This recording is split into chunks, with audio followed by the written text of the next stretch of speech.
L'actualité nationale et internationale. Wega FM, la radio leader. FM, Wega FM, la matinale info.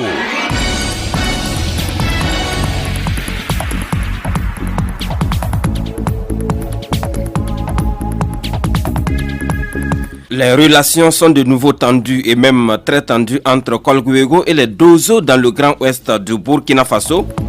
Les Kolgouego ont ligoté un individu à Makounyedougou et les Dozo lancent un dernier avertissement. Explication dans ce journal. Et puis les syndicats ont de la mémoire. Ils ont commémoré le 3 janvier hier à Ouagadougou. Le 3 janvier qui rappelle l'année 1966 avec le soulèvement populaire qui a eu raison du pouvoir de Maurice Yaméogo, le premier président du Burkina indépendant. Et puis c'est encore la nouvelle année et on poursuit avec les vœux de bonne année au Burkinabé. Des hommes politiques comme Maître Benouende Sankara et Mamadou Kabré formulent leurs vœux dans ce journal sur la radio. Nous sommes mercredi, rappelez-vous, vous avez rendez-vous avec le regard citoyen de Ahmed Bakiono. Mesdames, Messieurs, bonjour à toutes et à tous et bienvenue à cette édition du journal de 7h sur la radio Wega FM que j'ai le plaisir de vous présenter. Les infos sur Wega FM, présentation Paul-Miki Rwamba. Les infos sur Wega FM, l'actualité nationale. À Bobo Dioulasso, un homme qui aurait passé 24 heures ligoté et torturé par les Kolgouego a été présenté hier au chef de canton. La victime a été accompagnée de témoins avec des éléments vidéo chez le chef de Bobo. Les Dozo ont lancé un dernier avertissement, nous dit notre correspondant sur place, Abdoulaye Ouattara, reportage. Des Dozo bien remontés accompagnent le chef de canton de Bobo Dioulasso, Siriki Sanou. Un homme avec des blessures au dos, des traces de fouet sur le corps, Argument Ouattara du village de Piéké, vient de subir la torture des Kolgouego dans la zone de Makounyedougou. Lui, son père et une délégation de Dozo sont venus présenter cette situation au chef de canton de Bobo Dioulasso. La position du chef de canton est claire sur cette affaire de Kolgouego, explique un de ses conseillers. Vous savez que dans un premier temps, c'est le chef de canton qui a dit que dans le Grand Ouest, on ne veut pas de Kolgouego parce que ça va à contre-courant avec ce qu'il y a ici traditionnellement. Mais on l'a dit avant qu'il y ait un décret quelconque au niveau du ministère. Mais pour une histoire de femme, on va prendre quelqu'un d'un village, on le bastonne, on le met dans des conditions impossibles. Le frapper, c'est carrément de la torture. Ali Konaté, le président de l'Union nationale des Dozo, s'est dit indigné par cet acte des Kolgouego, malgré la position des chefs traditionnels de la région de l'Ouest. La position de la population de l'Ouest est unanime pour l'histoire Kolgouego. Et nous suivons les instructions du chef de canton depuis le début de cette histoire jusqu'à aujourd'hui. Après tout ce qui s'est passé, il nous est revenu que les Kolgouego continuent à s'installer dans le Grand Ouest. Et après nos investigations, nos éléments sont tombés même sur un tribunal de Kolgouego qu'ils ont pu filmer et qui nous ont amenés. Malheureusement, ce jour, l'intéressé étant très blessé, il ne pouvait pas se déplacer. Un Dozo ne vole jamais. Même pour abattre un animal, on ne triche pas pour abattre un animal. L'animal doit te voir avant de l'abattre. Et nous sommes à notre dernière discussion concernant cette histoire de Kolgouego. Chacun prend ses dispositions. Ce qui doit arriver, va arriver. Ce qui doit arriver, va arriver. Séance tenant, le chef de canton de Bobo a diligenté une mission pour rencontrer le gouverneur de la région des Hauts-Bassins et l'ensemble des responsables de la sécurité dans la région. Un compte rendu signé Abdoulaye Ouattara.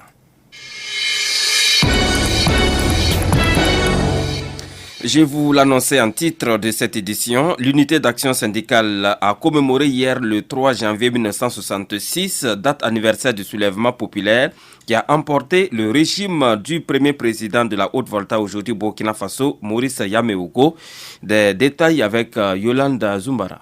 Les syndicats du Burkina Faso regroupés au sein de l'UAS se sont une fois de plus retrouvés ce 3 janvier 2017 pour commémorer le soulèvement populaire qui a conduit à la chute du régime de Maurice Yaméogo. Paul Kaboré, secrétaire général de l'UNSL, président du mois des centrales syndicales. Chaque année, on se retrouve pour commémorer le 3 janvier 1966, qui était une des premières insurrections avant cette insurrection qui s'est passée en 2015. Nous pensons que cette année encore, nous allons essayer de rappeler cette commémoration pour que ceux qui n'ont pas été ce jour à cette manifestation, pour qu'ils puissent comprendre comment ça s'est passé. Malheureusement, on n'a pas tiré de leçons. Si on avait tiré les leçons de 3 janvier 1966, on n'en a plus tombé dans une affaire de ce genre en 2014. Si 3 janvier 1966 était gravé sur la tête des gens, en tout cas, la 4e République n'allait pas s'engouffrer dans cette affaire, de faire ce qu'on veut et par finir trouver une solution au lieu de s'entêter et qui nous arrive aujourd'hui comme l'insurrection en 2014. C'est sous les thèmes « Les leçons du soulèvement populaire et historique du 3 janvier 1966 pour la défense des acquis de l'insurrection populaire » et de la résistance héroïque au putsch que ce 51e anniversaire du soulèvement populaire a été commémoré. Dominique Quilga Yaméogo, conférencier. La première leçon que l'on peut tirer en repartant au 3 janvier 1966, c'est que la revendication principale c'était du pain, de l'eau et de la démocratie. C'est pratiquement tout un programme. Et si cela avait été exécuté, le Burkina Faso ne serait pas là où il est aujourd'hui. Donc, faut qu'on en tienne compte. Une autre leçon, c'est qu'au cours du 3 janvier 1966, dans la foule, les gens ont crié l'armée au pouvoir. L'armée a pris le pouvoir et l'a géré pendant 14 ans jusqu'au départ de la mise en œuvre. Ensuite, une autre partie de l'armée a repris le pouvoir et cela a duré jusqu'aux jusqu'aux élections de 2015. C'est l'armée qui a été au pouvoir. Ce qu'il faut dire à ce niveau-là, c'est qu'après le 31 octobre 2014, la même erreur s'est à peu près répétée, où des gens ont crié le général Lougué au pouvoir. C'était encore une façon de dire à l'armée de reprendre le pouvoir et de gérer. Certes, avec la transition, l'armée était encore là, mais c'était moindre. Et ces leçons-là, il faut qu'on en tienne compte parce que l'armée n'est pas la seule institution au Burkina qui est censée diriger le pouvoir. Soulignons que les syndicats avaient à l'époque joué un grand rôle dans la chute du gouvernement de Maurice Yaméogo. Tout comme les autres couches de la société, ils avaient battu les pavés pour manifester leur mécontentement contre les mesures drastiques prises par le gouvernement de l'époque.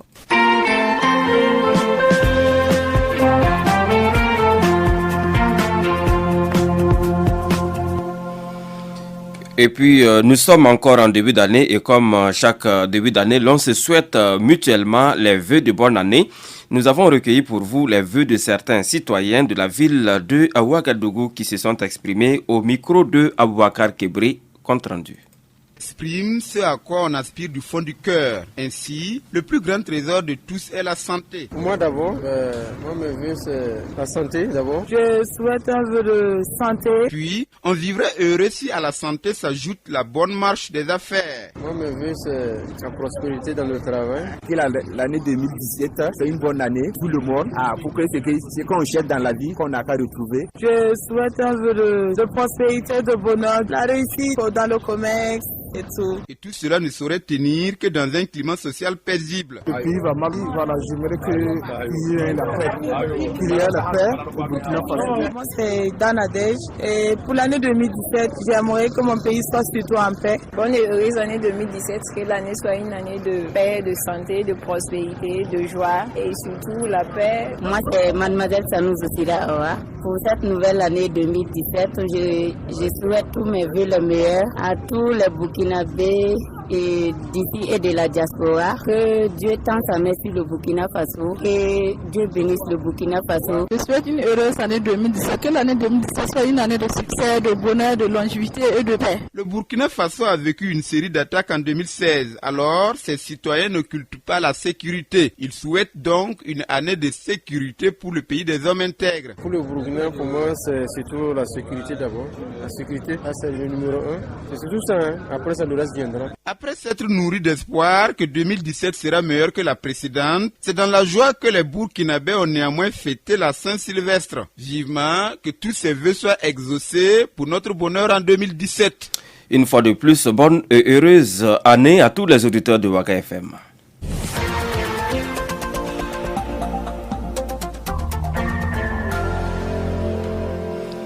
Et puis la nouvelle année, on en parle toujours. Les habitants de la ville de Ouagadougou ont fêté le passage à 2017 dans une ambiance féerique pour les uns, dans les temples, les églises et à l'intimité de la famille pour les autres. Quelques citoyens que nous avons rencontrés ont préféré célébrer le réveillon de la Saint-Sylvestre en famille et ils nous donnent les raisons. Ils sont au micro de Aimé Sawadogo qui a préparé ce reportage pour vous. Le réveillon de la Saint-Sylvestre a été diversement fêté dans la ville de Ouagadougou. Si certains l'ont passé dans les églises, les boîtes de nuit ou bars de la capitale, d'autres par contre l'ont passé en famille, comme ces citoyens que nous avons rencontrés. Moi j'ai passé le réveillon au quartier, au grain avec mes amis. On a causé jusqu'à minuit, on s'est souhaité les meilleurs jusqu'à 1h, 1h30 et puis je suis rentré.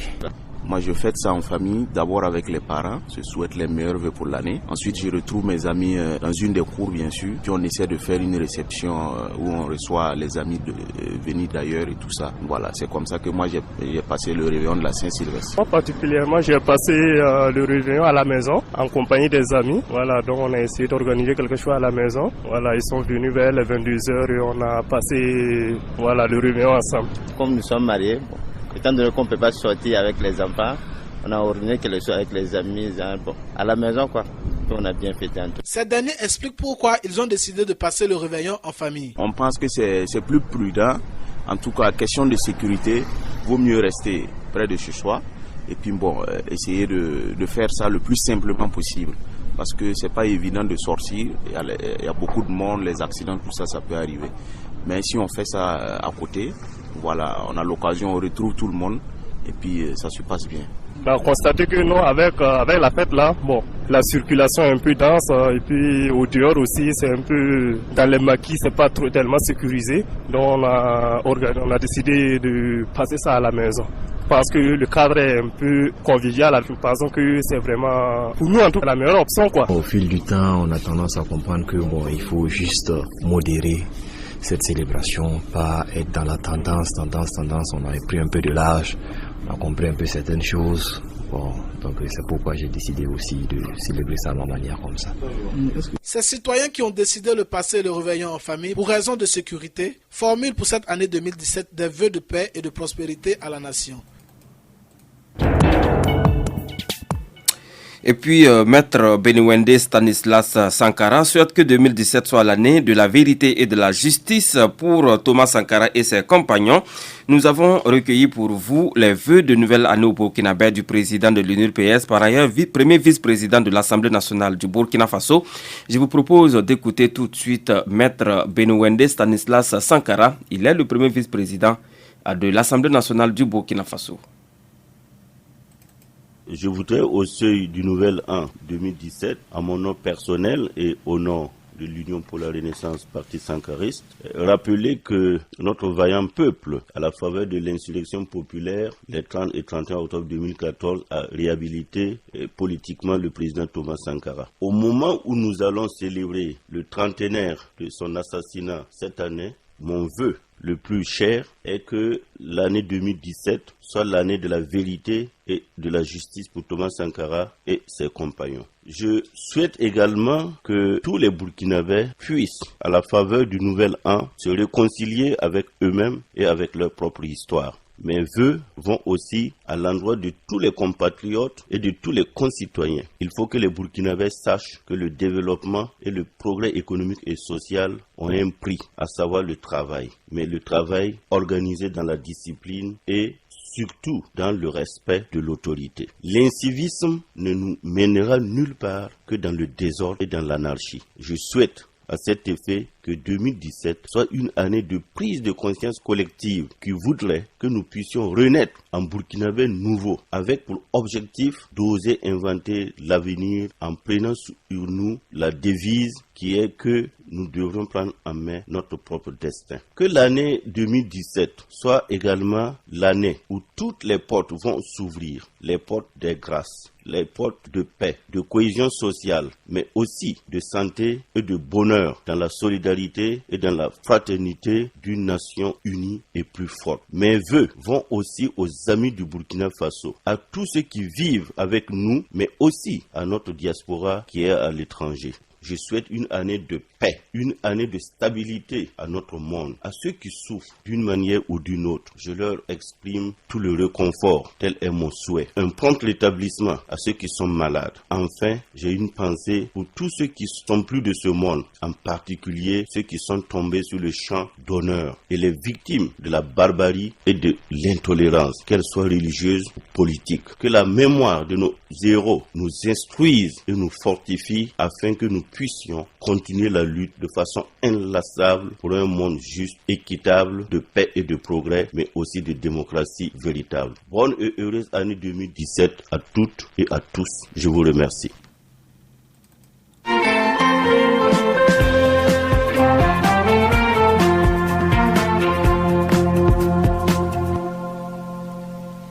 Je vous propose à présent d'entendre les vœux de la nouvelle année de Mamadou Kabré. Il est le président du PRIT Lanaya, le Parti républicain pour l'indépendance de Total. Ces propos ont été recueillis pour vous par Yolanda Zumbara. Nous écoutons Mamadou Kabré. Je voudrais rendre grâce à Dieu et présenter mes vœux les meilleurs à l'ensemble du peuple burkinabé et à ses dirigeants, peut-être le président Roch Kaboré, car comme vous le savez, c'est lui qui mène actuellement la barque dite Burkina. Si ça sombre, nous sombrons avec lui. Peut-être s'il y a un seul gilet de sauvetage, c'est lui qui prendra ça et nous tous nous allons sombrer.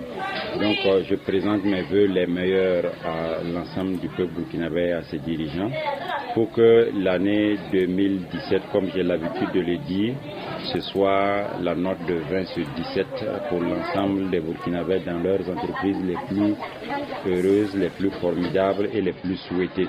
Je voudrais que 2017 ne connaisse point de turbulence comme nous l'avons connu en 2016 avec les attentats terroristes. Je souhaite également, en tant qu'agro-pasteur à mes heures perdues, que la saison des pluies soit des meilleures afin qu'il y ait suffisamment à manger, car nous-mêmes, Parti républicain pour l'indépendance totale, nous prenons la souveraineté alimentaire de sorte à ce que le peuple ait les moyens de sa subsistance, car un peuple affamé n'a point d'oreille. Enfin, je voudrais que les uns et les autres puissent avoir une conscience nationale.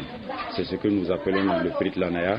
C'est en fait le sentiment d'appartenir à une nation, à un peuple, et de faire un travail qui soit réfléchi et qui soit à l'image de ce que nos dévanciers ont fait et surtout qui porte des fruits. Donc cette conscience burkinabé, à chacun à ce qui le concerne, devrait dire qu'est-ce que je fais pour l'avancement de mon pays, qu'est-ce que je fais pour ne pas offenser autrui, qu'est-ce que je fais pour que justement on retienne de moi quelque chose de positif, pas quelque chose qu'on retienne de vous à partir d'un fait négatif.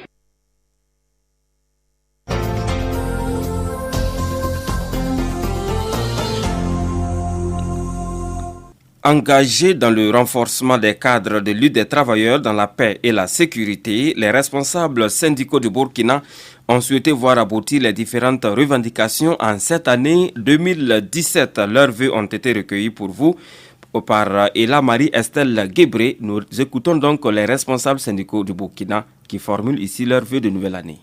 De la secrétaire générale du Sénatique, au seuil de ce nouvel an, donc de 2017, nous souhaitons à tous les travailleurs, et particulièrement ceux des médias, en tout cas une santé de fer, beaucoup d'inspiration et beaucoup de courage aussi dans l'accomplissement de leurs tâches. Et ces vœux vont également à l'endroit de toute la population pour que 2017 soit meilleur à 2016.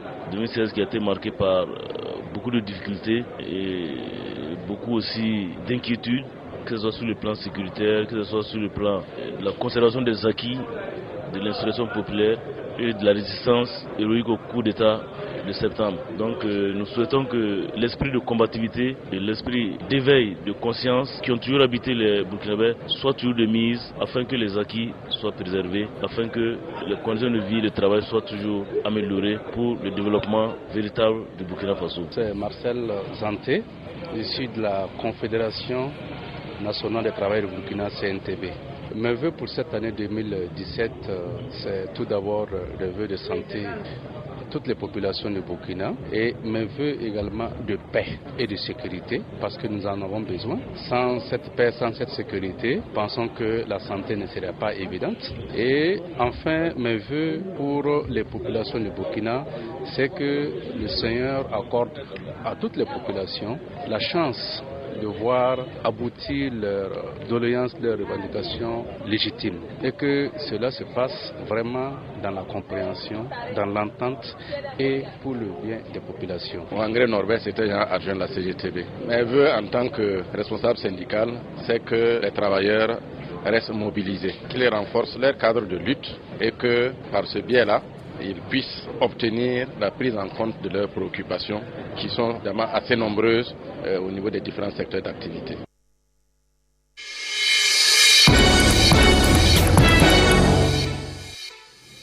Passons à autre chose à présent dans ce journal. À l'instar de la santé, de la politique, des sports et de la culture, l'éducation a été aussi marquée par plusieurs activités courant l'année 2016. Retour sur ce qui a marqué les esprits au cours de l'année écoulée avec le chef du desk éducation de Ouaga FM, Franck Aristide Jefa, qui nous fait donc la rétrospective 2016 en matière d'éducation.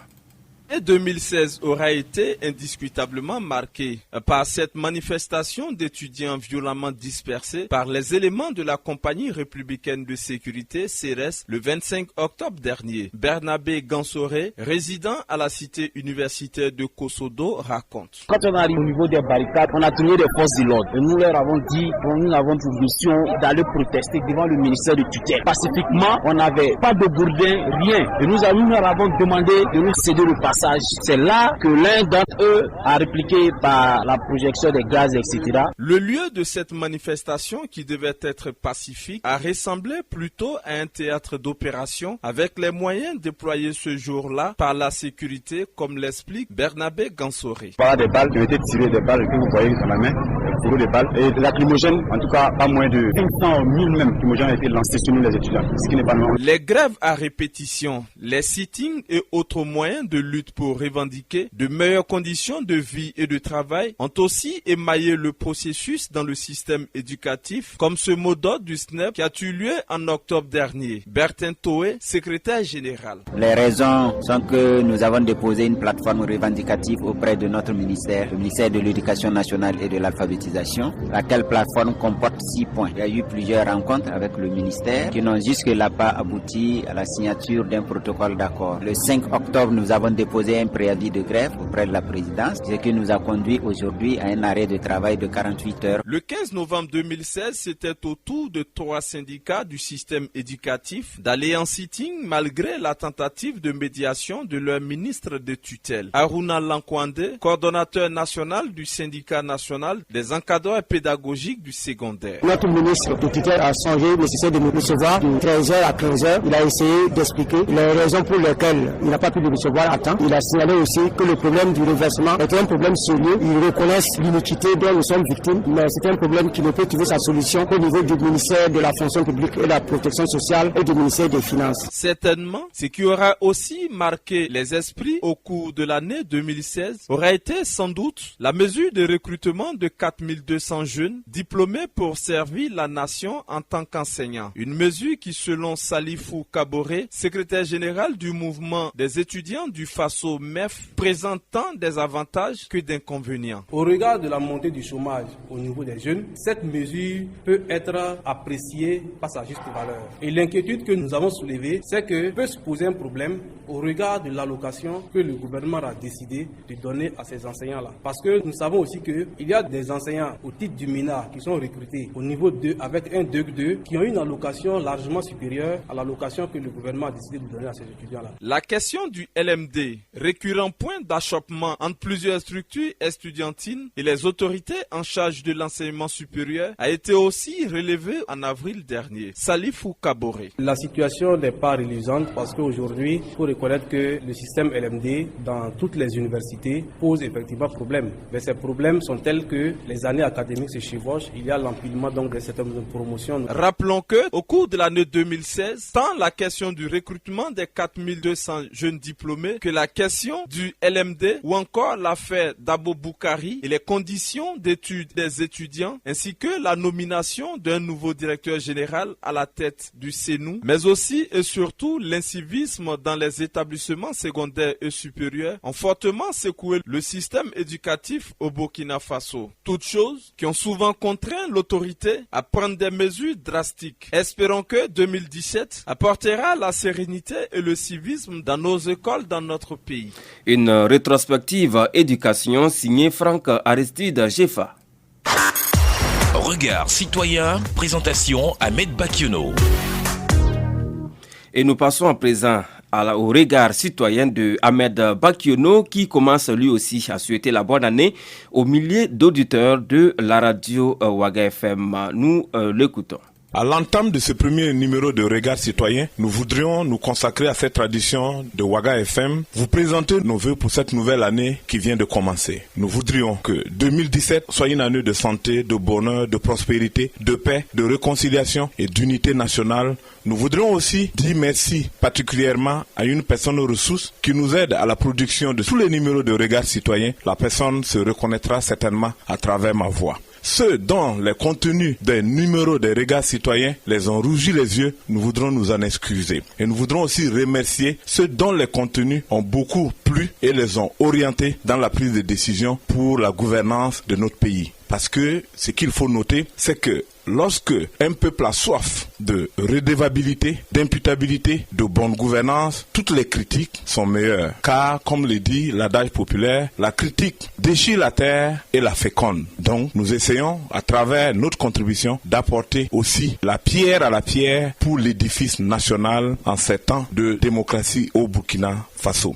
Maintenant, passons au numéro du jour. La vérité, si l'on accepte de se mettre à table. Le pays des hommes intègres est à la recherche de la vérité avec un grand V, afin que ses fils et filles se réconcilient entre eux et puissent parler de la même voix et entreprendre les actions pour le développement du pays. Dans la triptyque thérapeutique que le premier des Burkinabés ne cesse de professer depuis son arrivée au pouvoir, la vérité occupe la première place avant la justice et la réconciliation. Force est de constater cependant qu'aucune indication n'est donnée sur la manière de parvenir à cette vérité, à moins que ce ne soit la mission dévolue au Haut Conseil pour la réconciliation qui tarde à amorcer son fonctionnement. Il a la lourde tâche de dénouer les nœuds de plus de 5000 dossiers qui sont sur sa table. Une bonne dose de courage et de bonne volonté patriotique aurait cependant pu permettre de faire la lumière sur certains événements qui ont marqué la vie sociopolitique du Burkina Faso et qui font toujours l'objet de ce qu'il est convenu d'appeler les dossiers pendants de la République et dont la résolution a des allures de serpent de mer. En effet, avec un peu de courage, les acteurs clés de la tragédie du 15 octobre 1987, par exemple, pourraient éclairer le peuple sur ce qui s'est passé avant, pendant et après ce jour fatidique. En dehors des 12 suppliciés, il reste de nombreux autres membres du CNR en vie pour se mettre à table et donner leur part de vérité sur les tenants et aboutissants de cette page sanglante de l'histoire politique du Burkina. Des membres du Front populaire sont aussi en vie, sains de corps et d'esprit, pour apporter des éclairages sur tous les crimes politiques et économiques commis dans la période de 1987 à 1992. Pour la période dite démocratique, entamée en 1992 jusqu'à la chute de Blaise Compaoré en 2014, des barons passés ou présents du régime sont toujours là et devraient pouvoir témoigner dans cette recherche de la vérité. Les dossiers Nobel Zongo et autres connaîtraient un coup sûr de grandes avancées parce que leurs témoignages donneraient des pistes aux juges. La vérité, toute la vérité, est donc à la portée de main des Burkinabés pour peu que chacun dise sa part de vérité. Et rien que sa part de vérité, à commencer par leurs dirigeants, parce qu'en dehors du nomadisme politique opportuniste qui a amené certains à changer de veste, de couleur ou de sigle, c'est la même classe politique qui dirige le pays depuis 4 décennies. Ce silence général s'apparente à un mouta-mouta politique qui n'est pas propice à la manifestation de la vérité. Un adage populaire Mouaga dit que la vérité se trouve devant la porte de ta case et tu l'enjambes en sortant et en rentrant jusqu'à ce qu'un jour quelqu'un la ramasse et te la donne. Le hic dans cette affaire de vérité au Burkina, c'est qu'on attend toujours celui qui va simplement oser la ramasser et la donner.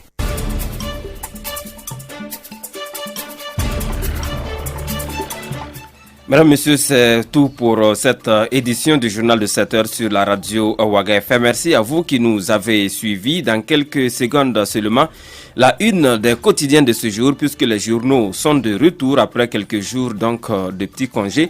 Et à 7h45, commentons l'actualité. À 8h, le retour des infos sur la radio de toutes les générations. Excellente journée à toutes et à tous.